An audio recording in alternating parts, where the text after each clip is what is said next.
अगर आपके पास कोई क्रेडिट कार्ड है तो ये चेंजेस के बारे में जानना आपके लिए बहुत ज्यादा जरूरी है, बिकॉज आने वाले 1 तारीख से यानी 1 सितंबर 2024 से कुछ बदलाव हो रहे हैं क्रेडिट कार्ड्स में।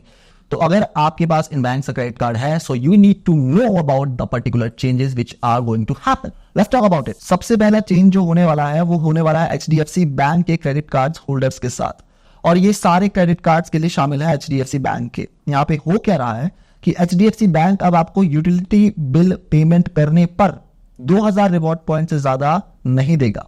जी हाँ, इट डजंट मैटर कि आपके पास एचडीएफसी का कौन सा कार्ड है, अगर आपने 2000 का रिवॉर्ड पॉइंट वाला जो थ्रेशहोल्ड है वो क्रॉस कर लिया है तो जो थ्रेशहोल्ड है वहीं तक ही आपको पॉइंट मिलेंगे, यानी 2000 तक ही आप एक्यूमुलेट कर पाएंगे।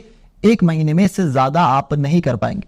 यूटिलिटीज में क्या क्या रहता है भाई, आपके गैस का बिल या फिर आपके पानी का बिल, इलेक्ट्रिसिटी का बिल, जितने भी घर के बिल होते हैं वो आ जाते हैं यूटिलिटीज के सेक्शन में। सो अगर आप एचडीएफसी का क्रेडिट कार्ड यूज कर रहे थे पहले, और जो पहले रिवॉर्ड स्ट्रक्चर आपको देखने को मिल रहा था वो अब 1 सितंबर 2024 के बाद नहीं देखने को मिलेगा, क्योंकि यहां पर आप 2000 रिवॉर्ड पॉइंट से ज्यादा एक्यूमुलेट नहीं कर पाएंगे इस पर्टिकुलर कैटेगरी में।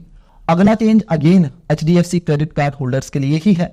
यहां पर एचडीएफसी बैंक क्या कह रहा है, वो ये कहता है कि अगर आप कोई भी एजुकेशन से रिलेटेड ट्रांजैक्शन करते हैं, और ये सारे एचडीएफसी क्रेडिट कार्ड के लिए है, और वो जो ट्रांजैक्शन है किसी थर्ड पार्टी ऐप के थ्रू आप कर रहे हैं, तब भी आपको कोई रिवॉर्ड पॉइंट यहां पे हम नहीं देंगे। However there is a catch, और कैच ये है कि अगर आप वो सेम ट्रांजैक्शन उस पर्टिकुलर इंस्टीट्यूट की वेबसाइट पर जाकर करते हैं, या फिर अगर आप ऑफलाइन जाके पीओएस मशीन के द्वारा अपना पेमेंट करते हैं, तो हम आपको तो रिवॉर्ड पॉइंट देंगे, लेकिन अगर आप थर्ड पार्टी ऐप का इस्तेमाल करोगे तो कोई रिवॉर्ड पॉइंट यहां पर नहीं मिलेगा। मतलब कोई भी ट्रांजैक्शन अगर आप कर रहे हो, इंस्टीट्यूशंस लाइक कोई भी आप कोर्स खरीद रहे हो, एजुकेशन से रिलेटेड जितनी भी चीजें आती हैं उससे रिलेटेड अगर थर्ड पार्टी बीच में इन्वॉल्व होगी तो हम आपको कोई भी रिवॉर्ड पॉइंट नहीं देंगे। सीधी सी बात ये है।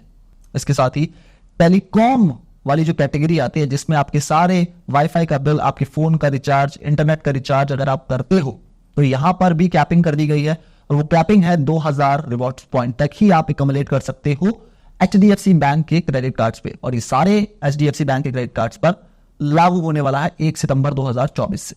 तो ये तो हो गई एचडीएफसी क्रेडिट कार्ड की कहानी। अब बात करते हैं IDFC first bank credit card के बारे में। इसमें भी कुछ चेंजेस आने वाले हैं। भाई यहां पर सबसे पहला चेंज तो ये है कि जो मिनिमम अमाउंट ड्यू जो रहता है ना, वो यहां पर ये लोग कम कर रहे हैं। अब ये कितना कम कर रहे हैं ये पर्टिकुलर स्पेसिफाई नहीं करा है, लेकिन ये कम कर रहा है। इसका एक दूसरा वर्जन भी आप ये कह सकते हैं कि जितना भी आउटस्टैंडिंग बैलेंस बचेगा उस पर ये इंटरेस्ट ज्यादा ले सकते हैं। तो इस चीज का ध्यान रखिएगा भैया, पहले ही बता रहा हूं, क्योंकि बैंक्स अक्सर ये जहां देते हैं अपने कस्टमर्स को कि हम कम कर देते हैं मिनिमम अमाउंट ड्यू, लेकिन अगली बार जो रिमेनिंग अमाउंट रहता है उस पर इंटरेस्ट ज्यादा मारते हैं। इस चीज का आपको ध्यान रखना है। दूसरी चीज, यहां पर इनकी जो ड्यू डेट का साइकिल रहता था पहले 18 दिन का रहता था, मतलब पहले आपको बिल पेमेंट के लिए 18 दिन दिए जाते थे। फॉर एग्जाम्पल, अगर आपका जो बिल स्टेटमेंट जनरेट 10 तारीख को होता है और आपकी जो ड्यू डेट रहती थी पहले वो रहती थी 28 तारीख की, तो अब वो 25 तारीख की रहा करेगी। समझ गए आप? यानी कि 15 दिन का आपको जो इंटरवल है वो दिया जाएगा इंस्टेड ऑफ 18 दिन। इसके बाद जो अगला चेंज आने वाला है वो आने वाला है रुपे क्रेडिट कार्ड होल्डर्स के लिए। भाई यहां पर ना किसी भी तरह का डिस्क्रिमिनेशन नहीं हुआ करेगा। डिस्क्रिमिनेशन से मेरा मतलब यह है कि एनपीसीआई ने साफ साफ ही बैंक को बोल दिया है कि जो रिवॉर्ड पॉइंट्स या कैशबैक या रिवॉर्ड्स का स्ट्रक्चर तुम लोग वीजा या मास्टर कार्ड वेरिएंट्स को देते हो ना, वही सेम आपको रुपे वेरिएंट क्रेडिट कार्ड्स को देना पड़ेगा।